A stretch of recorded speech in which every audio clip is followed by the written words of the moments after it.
Assalamualaikum Sobat Football United. Ringan amatiran ala gue hari Ahad malam. Bismillah. Hari Ahad malam nanti Manchester United akan menjamu Liverpool. Ini merupakan salah satu pertandingan besar ya setiap musimnya Manchester United menghadapi Liverpool. Apakah itu di Old Trafford ataukah di Anfield. Karena memang dua klub inilah yang memiliki mungkin kultur, history atau sejarah serta raihan gelar yang menurut gue paling tertinggi di Inggris. Sehingga setiap kali kedua tim ini bertemu di berbagai ajang termasuk juga di Premier League, ini menjadi big match. Mau seperti apapun situasinya, mau seperti apapun keadaannya. Nah, gue sudah bikin preview, gue sudah membahas konferensi pers dari Erik ten Hag. Tapi kali ini kebetulan di sini hampir tengah malam ya, hari Sabtu menuju hari Ahad. Gue ingin terkait dengan situasi nanti, gue ingin bikin ngobrol ringan saja.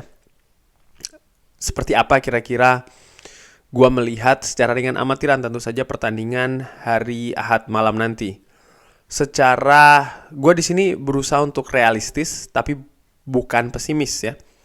Secara realistis gue berpikir Manchester United nampaknya akan sulit. Kenapa kok seperti itu? Di beberapa pertandingan terakhir, seperti kita ketahui ya, statistik menyebutkan kalau Manchester United ini menderita shots tertinggi, shots terbanyak. Tapi kalau hanya itu saja yang dilihat, menurut gue tidak fair. Harus juga dilihat seberapa sering gawang dari Andre Onana, gawang dari Manchester United ini dibobol oleh lawan-lawannya. Ternyata Manchester United sampai dengan sejauh ini lini pertahanannya ya, artinya angka kebobolannya itu cukup bagus, kalau tidak berada di peringkat keempat, berada di peringkat kelima, artinya cukup tinggi. Dan ini tentu saja agak sedikit anomali jika melihat banyaknya shots yang ditujukan ke gawang Manchester United. Ini ada apa? Besar kemungkinan ada dua faktor menurut gue. Satu, kiper, jelas ya, Andre Onana, yang kemungkinan besar juga nanti akan bermain.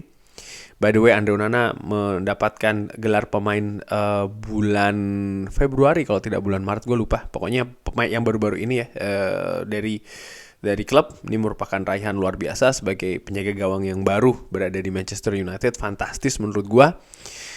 Ini tidak bisa dianggap sepele ya, Sobat Football United, terutama yang banyak yang mengkritik Andre Onana. Gua menilai menjadi penjaga gawang Manchester United, terutama penjaga gawang baru di musim pertama, itu sulit. Sudah bergelimpangan nama-nama besar sebelumnya. Dan Andre Onana juga termasuk awalnya diragukan, tapi sejauh ini dia mampu membuktikan. Ini harus diapresiasi menurut gua ya. Nah, ada dua faktor, balik lagi kenapa kok shots-nya banyak tapi kebobolannya cenderung tidak setinggi angka shots-nya itu menurut gue. Kiper yang bagus, penyelamatan banyak ya. Dan juga lini pertahanan dari Manchester United, di mana lini pertahanan ini mampu meminimalisir presentasi ataupun juga akurasi dari shots yang direncanakan gitu loh. Sehingga shots-nya memang banyak tapi tidak tidak berbahaya, katakanlah demikian. Jadi ada peran yang besar dari lini pertahanan Manchester United. Disitulah menurut gue yang mengkhawatirkan ketika menghadapi Liverpool. Kenapa? Lini back tengah Manchester United akan tampil tanpa pemain-pemain pilarnya. Rafael Varane sangat diragukan, Lindelof pun juga demikian, Lisandro Martinez sudah pasti out. Kemungkinan besar Johnny Evans pun juga dikabarkan masih belum pasti, ada kemungkinan out juga. Sehingga ada kemungkinan besar Harry Maguire akan diduetkan dengan Willy Cambuala. Ini merupakan kekhawatiran gue sih di pertandingan nanti, di mana kuartet ini ya, ini kuartet baru lagi ketika kita mengikutkan Aaron Wan-Bissaka dan juga Diogo Dalot ya. Ini bukan situasi yang rutin, ini bukan situasi yang solid, ini berbahaya menurut gue. Willy Cambuala terutama, bukannya gue meremehkan pemain muda ini ya, tapi di pertandingan sebesar Liverpool menghadapi Manchester United seperti yang gue katakan di awal, ini butuh experience, butuh pengalaman, butuh karakter, di samping juga teknis. Dan dari tiga hal yang gue sebutkan itu tadi, Willy Cambuala nampak tidak begitu tinggi nilainya. Sehingga ini sangat-sangat khawatir. Di samping juga bagaimana Manchester United masih belum bisa secara konsisten menemukan formula solusi untuk mengisi posisi gelandang bertahan, terutama ketika menghadapi transisi dari pihak lawan, dari bertahan ke menyerang ya, ketika pihak lawan ini bertahan lalu menyerang gitu loh. Sering sekali ada ruangan terlalu besar di sana. Dan ini mengkhawatirkan menurut gua. Kombinasi seperti itu tuh sangat mengkhawatirkan. Sehingga sekali lagi, gue bukannya pesimis tapi gue berusaha untuk realistis. Nampaknya pertandingan nanti menghadapi Liverpool ini akan berat bagi kubu tuan rumah. Peluang bagi Manchester United adalah ketika mereka justru bisa memanfaatkan momentum-momentum atau bahkan peluang-peluang di lini depan dengan lebih efektif. Di situ menurut gue kuncinya. Manchester United juga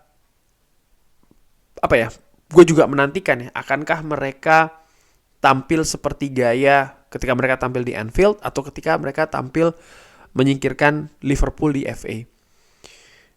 Tentu saja harapan dari fans Manchester United bisa tampil seperti ketika Manchester United mengalahkan Liverpool di FA Cup ya, di perempat final. Tapi menurut gue itu juga bukan sesuatu yang mudah jika melihat itu tadi bagaimana komponen di lini belakang. Lalu kita juga melihat bagaimana ketidakstabilan lini tengah ya kan di Manchester United ini merupakan faktor-faktor yang menurut gue membuat khawatir. Di samping kalau kita lihat di sisi sebaliknya bagaimana Liverpool di 2 pertandingan terakhir setelah international break mereka berhasil meraih hasil positif. Itu nomor 1. Nomor 2, mereka saat ini dalam keadaan yang terdesak. Bagaimana ketika gue bikin video ini ya, Manchester City dan juga Arsenal ini sama-sama meraih poin penuh. Nah, Liverpool jelas mereka harus all out. Mereka harus juga mendapatkan kemenangan walaupun ini akan bermain di Old Trafford begitu. Sehingga mereka menurut gue akan ada seperti kayak motivasi tambahan. Yang ini yang harus diwaspadai oleh Manchester United. Di sisi sebaliknya, ketika berbicara tentang motivasi, Manchester United itu sangat berat untuk bisa finish di peringkat ke 4 ataupun 5 besar bahkan. Sehingga ini tinggal bagaimana motivasi sih menurut gua. Kalau hal ini justru bisa membuat Manchester United tampil nothing tulus, justru beban akan berada di Liverpool. Dan ini kalau mereka bisa manfaatkan dengan baik, mereka punya peluang. Dengan gua mengatakan hal tersebut, maka dari sisi teknis jelas Liverpool di atas Manchester United. Sehingga ada kekhawatiran bener sih buat gue di pertandingan nanti ya.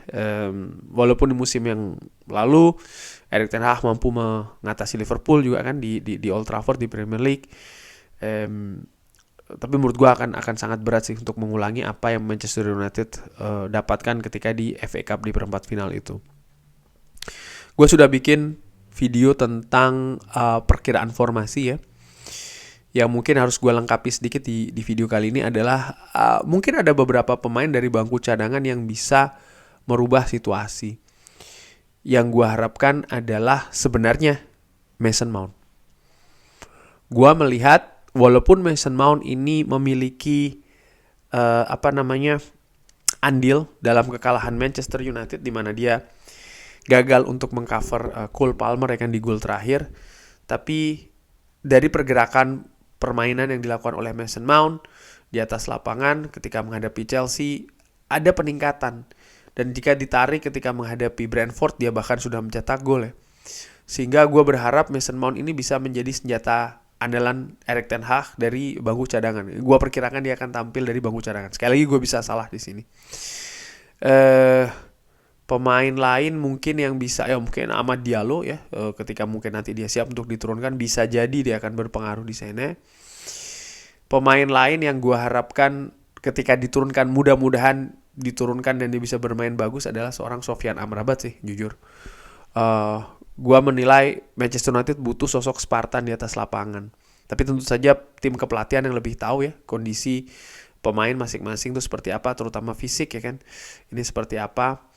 Karena dari sisi teknis sekali lagi Manchester United itu kalah dibanding Liverpool, sehingga mereka harus mencari cara lain ini. Dan menurut gue cara lain itu adalah dengan bermain agresif dengan konsisten tapi tetap fokus. Ini penting. Kalau Manchester United bisa tampil solid, fokus dan juga agresif ya sepanjang waktu, gue pikir punya peluang sih. Tapi ketika Manchester United tampil longgar, tampil pasif, wah Liverpool sudah pasti akan lebih mendominasi pertandingan dan bisa jadi mereka yang akan meraih poin penuh di akhir pertandingan nanti. Kurang lebih demikian ngobrol ringan tengah malam kali ini waktu di sini tentang kekhawatiran gue. Sekali lagi gue bukannya ingin pesimis, tapi gue ingin realistis juga. Tapi bagaimana Sobat Football United? Optimis, pesimis? Bisa drop di kolom komen. Dan satu lagi, apakah hal ini akan berpengaruh ke masa depan Erik ten Hag? Menurut gue masih 50-50. Artinya ketika kalah pun juga belum tentu Erik ten Hag akan selesai. Dan ketika menang pun juga belum tentu Erik ten Hag akan berlanjut. Menurut gue demikian ya. Walaupun dari beberapa artikel yang gue sebutkan kemarin dari The Athletic, nampaknya ada kecenderungan Ineos ini kecenderungannya lebih akan bekerja sama dengan Erik ten Hag lagi dengan melihat hal yang lebih besar. Jadi bukan dari satu pertandingan ke pertandingan lainnya. Ada hal yang lebih mendasar, ada hal yang juga lebih luas yang ingin diperbaiki dulu oleh Ineos, baru kemudian mereka akan melihat atau mengevaluasi hal-hal yang lebih detail, yaitu adalah performa dari satu pertandingan ke pertandingan yang lain. Namun demikian sekali lagi sih, gue tetap berharap ya Manchester United bisa tampil di luar dugaan. Artinya yang sesuai prediksi mungkin yang lebih diunggulkan adalah Liverpool, tapi gue berharap ya Manchester United bisa tampil di luar dugaan dengan mungkin tampil lebih agresif ya dan memenangkan pertandingan. Kurang lebih demikian. Bagaimana Sobat Football United? Bisa drop di kolom komen. Terima kasih sudah menyaksikan. Jangan lupa like, subscribe. Wassalamualaikum warahmatullahi wabarakatuh. Thank you.